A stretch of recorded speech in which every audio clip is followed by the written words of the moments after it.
इतनी तपती गर्मी में जब रमन ऑफिस से थका हारा अपने घर पहुंचा तो उसके शरीर से पसीना लगातार बह रहा था। वह जल्दी जल्दी दरवाजे तक आया और घंटी बजाने लगा, लेकिन काफी देर तक दरवाजा नहीं खुला। गर्मी और थकान की वजह से उसका गुस्सा बढ़ता जा रहा था। वह लगातार घंटी बजाता रहा। कुछ देर बाद आखिरकार उसकी माँ सावित्री देवी ने आकर दरवाजा खोला। इतनी देर क्यों लगा दी माँ? रमन झुंझलाते हुए बोला। सावित्री देवी ने लंबी सांस ली और बोली, क्या बताऊं बेटा, इस बूढ़ी उम्र में सारा घर संभालते संभालते जान निकल जाती है। झाड़ू लगाया, पोछा लगाया, बर्तन धोए, और तेरी बीवी, उसे तो बस कमरे में पड़े रहना आता है। जा, खुद जाकर देख ले। रमन बिना कुछ बोले अंदर चला गया। कमरे में पहुंचा तो देखा कि उसकी पत्नी रागिनी बेड पर गहरी नींद में सो रही थी। उसके पास छोटी सी दिशा भी लेटी हुई थी। रमन का गुस्सा सातवें आसमान पर पहुंच गया।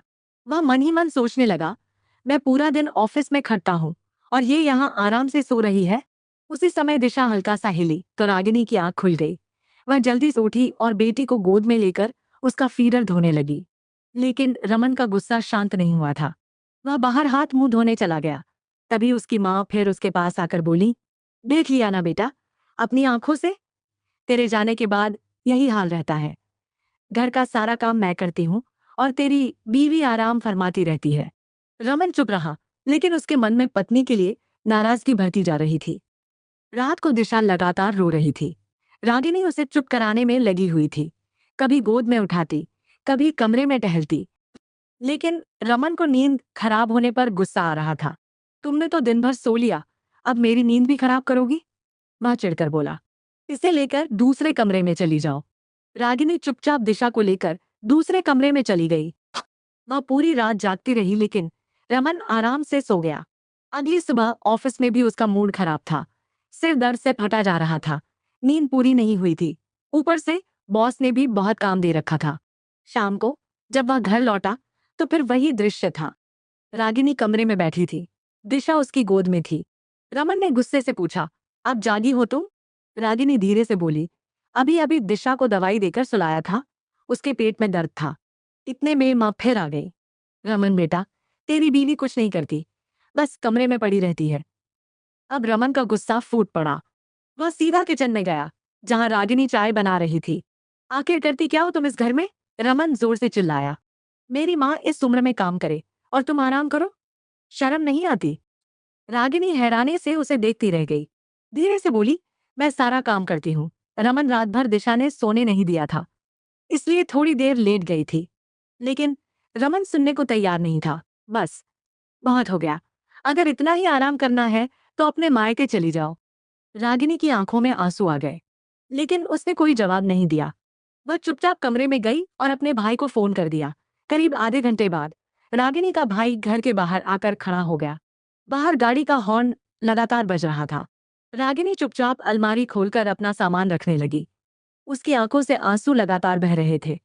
वह अपने कपड़ों के साथ साथ छोटी दिशा के कपड़े और उसका सामान भी बैग में रख रही थी। यह देखकर रमन का गुस्सा फिर बढ़ गया। वह तेजी से कमरे में आया और बैग से दिशा का सामान निकालते हुए बोला, तुम्हें जाना है तो अकेले जाओ, दिशा कहीं नहीं जाएगी। रागिनी घबरा गई।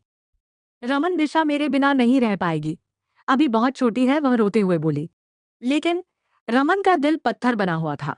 तुम करती ही क्या हो? बस दिन भर इसे संभालती हो ना? माँ संभाल लेंगी इसे। रागिनी रोती रही, लेकिन रमन ने उसकी एक नहीं सुनी। थोड़ी देर बाद उसका भाई अंदर आया। शायद वह अपनी भांजी को लेने के लिए आगे बढ़ा था, लेकिन रागिनी ने ही उसे रोक दिया। नहीं भैया, रहने दीजिए, उसने टूटे हुए स्वर में कहा। रमन ने गुस्से में दरवाजे की तरफ इशारा किया। जाओ यहां से। रागिनी अपना बैग उठाकर बाहर चली गई। जाते जाते उसने आखिरी बार मुड़कर दिशा को देखा। उसकी आंखों में ऐसा दर्द था जिसे शब्दों में बयान नहीं किया जा सकता था। कुछ ही पलों में गाड़ी वहां से चली गई। घर में सन्नाटा छा गया। लेकिन तभी दिशा जोर जोर से रोने लगी। रमन चिढ़ते हुए उसके पास गया। वह लगातार मम्मा मम्मा कहकर रो रही थी। रमन ने इधर उधर देखा, लेकिन उसे फीडर कहीं नहीं मिला। आखिरकार वह किचन में गया। फीडर सिंक में पड़ा था। उसने पहली बार खुद फीडर धोया, फिर फ्रिज से दूध निकाला और गर्म करने लगा। दिशा लगातार रो रही थी और रमन बेचैन हो रहा था। किसी तरह उसने दूध तैयार करके दिशा को पिलाया। थोड़ी देर बाद उसे महसूस हुआ कि दिशा ने पॉटी कर दी है। रमन बुरी तरह घबरा गया। वह जल्दी जल्दी पैम्पर बदलने लगा। उसे बिल्कुल अनुभव नहीं था। गंदगी देखकर उसे उल्टी जैसा महसूस होने लगा। लेकिन अब यह सब उसे ही करना था। किसी तरह उसने दिशा को साफ किया और कपड़े बदले। फिर गंदी बेडशीट उतारकर दूसरी बेडशीट बिछाई। इतना सब करते करते वह बुरी तरह थक चुका था। उसे याद आया कि अभी खाना भी बनाना है। वह माँ के कमरे में गया। माँ, क्या बनाऊं खाने में? सावित्री देवी तुरंत बोली। क्यों, तेरी बीवी बनाकर नहीं गई? वो चली गई, रमन धीमे स्वर में बोला। माँ चुप हो गई। रमन किचन में आया। उसने देखा कि सब्जी पहले से बनी हुई थी। उसे याद आया कि जब वह ऑफिस से आया था तभी रागिनी किचन में थी। मतलब वह उसी वक्त सब्जी बना रही थी। रमन कुछ पल के लिए चुप खड़ा रह गया। उसे पहली बार एहसास हुआ कि शायद वह गलत था, लेकिन अभी सोचने का समय नहीं था। उसे रोटियां बनानी थी। उसने फ्रिज खोला तो उसमें आटा ही नहीं था। अब वह और परेशान हो गया। आखिरकार उसने बाहर से रोटियां मंगवा ली। इतने में दिशा फिर रोने लगी। रमन जल्दी से उसे गोद में लेकर चुप कराने लगा। फिर उसने पहली बार खुद सेरेलैक्स बनाया। डिब्बे पर लिखे निर्देश पढ़ पढ़कर वह जैसे तैसे उसे तैयार कर रहा था। दिशा को खिलाते खिलाते उसके कपड़े फिर गंदे हो गए। रमन बार बार कपड़े बदल रहा था, कभी दूध गर्म कर रहा था, कभी खिलौने पकड़ाकर उसे चुप करा रहा था। इन सब के बीच उसे बार बार रागिनी याद आ रही थी। कैसे वह बिना शिकायत किए ये सब रोज करती थी और ऊपर से पूरे घर का काम भी संभालती थी। रात को दिशा को गोद में लेकर टहलते टहलते रमन खुद भी थक कर उसके पास ही सो गया। लेकिन आधी रात को फिर उसकी आंख खुल गई। दिशा का पैम्पर लीक हो चुका था। उसने फिर कपड़े बदले, बेडशीट बदली और गंदे कपड़े बाथरूम में डाल दिए। उसकी आंखें नींद से बंद हो रही थीं। अब उसे धीरे धीरे समझ आने लगा था कि रागिनी आखिर कितना कुछ सहती थी। अगली सुबह जब रमन की आंख खुली तो काफी देर हो चुकी थी। उसका पूरा शरीर दर्द से टूट रहा था। रात भर ठीक से नींद भी नहीं हुई थी। वह जल्दी से उठा और सबसे पहले दिशा को देखने लगा। दिशा अभी भी सो रही थी। रमन बाहर आया तो देखा कि उसकी माँ और बड़ी बहन नाश्ता कर चुकी थी। लेकिन किसी ने उससे ये तक नहीं पूछा कि उसने कुछ खाया या नहीं। वह चुपचाप किचन में गया। फ्रिज खोला तो उसमें सिर्फ ब्रेड और बटर रखा था। रमन ने सूखी ब्रेड हाथ में ली और सोचने लगा। रागिनी हर सुबह मेरे लिए गरम पराठे बनाती थी, दही रखती थी, चाय बनाती थी। आखिर वो ये सब कैसे संभाल लेती थी? आज उसे पहली बार एहसास हो रहा था कि घर चलाना कितना मुश्किल काम है।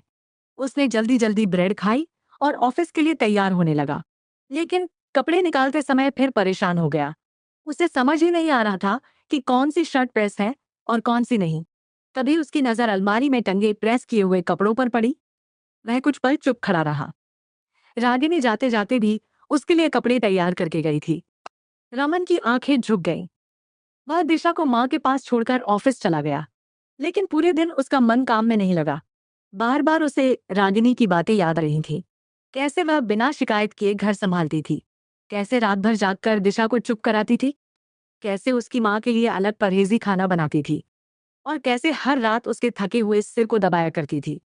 शाम को जब वह घर पहुंचा तो गली से ही दिशा के रोने की आवाज सुनाई दे रही थी। वह जल्दी से अंदर गया। दिशा आंगन में फर्श पर बैठी रो रही थी। उसके आसपास खिलौने बिखरे पड़े थे। रमन ने तुरंत उसे गोद में उठा लिया। जैसे ही उसने दिशा को उठाया, उसका हाथ फिर गंदा हो गया। दिशा ने फिर कपड़े खराब कर दिए थे। रमन परेशान होकर अपनी माँ की तरफ देखने लगा। माँ, आपने जरा देख नहीं लिया? उसने धीमे स्वर में पूछा। सावित्री देवी तुरंत बोली, अरे बेटा, मुझसे अब ये सब नहीं होता। रमन चुप हो गया। उसे अचानक याद आया कि उसकी बहन जब भी घर आती थी, रागिनी उसके बच्चों तक को संभालती थी। फिर भी हर बार शिकायत उसी से की जाती थी। अब धीरे धीरे सारी बातें उसकी समझ में आने लगी थीं। वह दिशा को लेकर बाथरूम में गया और पहली बार उसे ठीक से नहलाने लगा। उसे बिल्कुल अनुभव नहीं था। कभी पानी ज्यादा गर्म हो जाता, कभी तौलिया नहीं मिलता, कभी कपड़े गिर जाते।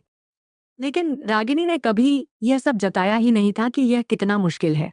दिशा को तैयार करने के बाद वह बाथरूम में पड़े गंदे कपड़े धोने लगा। कपड़े धोते धोते उसकी नजर अपनी शर्ट पर गई। उसे याद आया कि रागिनी हर रोज उसके कपड़े भी धोती थी, प्रेस करती थी और कभी एहसान तक नहीं जताती थी। आज पहली बार रमन के दिल में पत्नी के लिए सम्मान पैदा हो रहा था। वह किचन में गया। सिंक फिर बर्तनों से भरा पड़ा था। फर्श भी गंदा था। अब उसे समझ आ चुका था कि उसकी माँ जो बातें कहती थी, वह पूरी सच्चाई नहीं थी। उसकी आंखों के सामने रागिनी का थका हुआ चेहरा घूमने लगा। कैसे वह रात भर जागने के बाद भी मुस्कुराकर उसका स्वागत करती थी। कैसे वह हर तकलीफ छुपा लेती थी। रमन की आंखें भर आईं। उसने दिशा को गोद में उठाया और प्यार से बोला, चलो बेटा, अब पापा को पता है कि हमें कहाँ जाना है। इतना कहकर वह जल्दी से बाहर निकला। माँ पीछे से आवाज देती रह गई, रमन बेटा कहाँ जा रहे हो? लेकिन इस बार रमन रुका नहीं। उसने बाइक निकाली, दिशा को आगे बैठाया और सीधा उस रास्ते पर चल पड़ा जहां उसकी जिंदगी की सबसे बड़ी गलती उसका इंतजार कर रही थी, और शायद उसका प्रायश्चित भी। रमन तेजी से बाइक चलाए जा रहा था। उसके मन में हजारों बातें चल रही थीं। हर मोड़ पर उसे रागिनी की याद आ रही थी। कैसे वह बिना थके पूरे घर का काम करती थी, कैसे दिशा को संभालती थी, कैसे उसकी माँ की सेवा करती थी, और कैसे बदले में उसे सिर्फ ताने और अपमान मिलते थे। आज रमन को खुद पर शर्म आ रही थी। कुछ ही देर में वह रागिनी के मायके पहुंच गया। उसने दरवाजे की घंटी बजाई। दरवाजा रागिनी की भाभी ने खोला। उन्होंने जैसे ही रमन को देखा, थोड़ा हैरान रह गई। फिर उनकी नजर दिशा पर गई। उन्होंने तुरंत प्यार से दिशा को गोद में उठा लिया। रमन धीमे स्वर में बोला, रागिनी अंदर है? उन्होंने बिना कुछ कहे कमरे की तरफ इशारा कर दिया। रमन धीरे धीरे कमरे की तरफ बढ़ा। कमरे में पहुंचते ही वह ठिठक गया। रागिनी को देखकर उसका दिल कांप उठा। उसकी आंखें सूजी हुई थी, चेहरा उतरा हुआ था। ऐसा लग रहा था जैसे वह पूरी रात रोती रही हो। रागिनी ने जैसे ही रमन को देखा, वह एकदम घबरा गई। दिशा ठीक है ना? वह जल्दी से उठते हुए बोली। इतने में उसकी भाभी दिशा को लेकर अंदर आ गई। रागिनी भागकर अपनी बेटी को सीने से लगा लिया। वह उसे बार बार चूमने लगी। उसकी आंखों से आंसू लगातार बह रहे थे। यह सब देखकर रमन की आंखें भी भर आईं। आज उसे पहली बार एहसास हुआ कि एक माँ अपने बच्चे से कितनी गहराई से जुड़ी होती है। कुछ पल कमरे में खामोशी छाई रही। फिर रमन धीरे धीरे रागिनी के पास आया। उसने कांपते हुए हाथों से रागिनी का हाथ पकड़ा और भर्राई आवाज में बोला, रागिनी मुझे माफ कर दो। रागिनी चुपचाप उसकी तरफ देखने लगी। रमन की आंखों से आंसू निकल पड़े। मैं बहुत गलत था। मैंने कभी समझने की कोशिश ही नहीं की कि तुम कितना कुछ करती हो। माँ की बातों में आकर मैंने तुम्हें कितना दुख दिया। रागिनी की आंखें भी भर आईं। रमन आगे बोला, सिर्फ 2 दिन में मेरी हालत खराब हो गई, और तुम इतने सालों से यह सब अकेले संभाल रही थी। घर, बच्चा, माँ और मैं। वह खुद को रोक नहीं पाया। मैंने तुम्हारी मेहनत कभी देखी ही नहीं, बल्कि हमेशा तुम्हें ही गलत समझा। रागिनी रोते हुए बोली, मैंने हमेशा इस घर को अपना घर माना, रमन। माँ जी को अपनी माँ समझा। लेकिन जब आपने ही मुझ पर भरोसा नहीं किया, तो बहुत दर्द हुआ। रमन ने तुरंत उसके हाथ जोड़ दिए। अब कभी ऐसा नहीं होगा। मैं वादा करता हूँ, अब मैं तुम्हें कभी अकेला महसूस नहीं होने दूंगा। रागिनी उसे देखती रही। उसके चेहरे पर दर्द भी था और प्यार भी। कुछ देर बाद वह हल्का सा मुस्कुरा दी। बस वही मुस्कान रमन के लिए सबसे बड़ी माफी थी। रमन ने राहत की सांस ली। उसने आगे बढ़कर दिशा को गोद में लिया और दूसरी तरफ रागिनी का हाथ पकड़ लिया। उस दिन पहली बार उसे एहसास हुआ कि पत्नी सिर्फ घर संभालने वाली औरत नहीं होती, वह पूरे परिवार की धड़कन होती है। अगर वह ना हो तो घर सिर्फ दीवारों का ढेर बनकर रह जाता है। कुछ देर बाद रागिनी अपने पति और बेटी के साथ वापस घर लौट आई। लेकिन इस बार रमन बदल चुका था। अब वह हर काम में रागिनी का हाथ बंटाता था। माँ की हर बात पर आंख बंद करके विश्वास नहीं करता था। और सबसे जरूरी, अब वह अपनी पत्नी की मेहनत और प्यार की कदर करना सीख गया था। दोस्तों, कभी कभी हम सब कुछ जानकर भी नजरअंदाज कर देते हैं, लेकिन जब वही लोग दूर चले जाते हैं, तब एहसास होता है कि असली सहारा कौन था। इसलिए अपने रिश्तों की कदर कीजिए, क्योंकि समय निकल जाने के बाद सिर्फ पछतावे के सिवा कुछ नहीं बचता। तो दोस्तों, रागिनी ने अपने पति के साथ वापस आकर सही किया या गलत? अपनी राय कमेंट बॉक्स में जरूर बताएं। कहानी अच्छी लगी हो तो प्लीज वीडियो को लाइक करें, शेयर करें, और हमारे चैनल पर पहली बार आए हैं तो प्लीज चैनल को सब्सक्राइब जरूर करें।